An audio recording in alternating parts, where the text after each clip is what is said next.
Ayun na nga mga tol, no? Finally, dumating ng ating microphone. So, unboxing natin tol, mga tol, kung ano meron dito.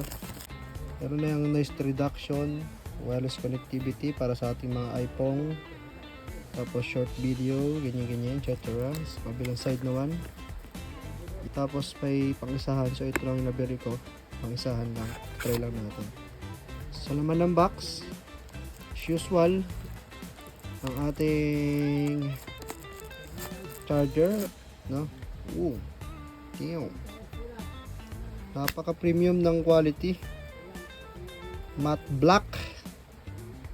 Yan, type C charger, and minimalist logo sa taas, TNW.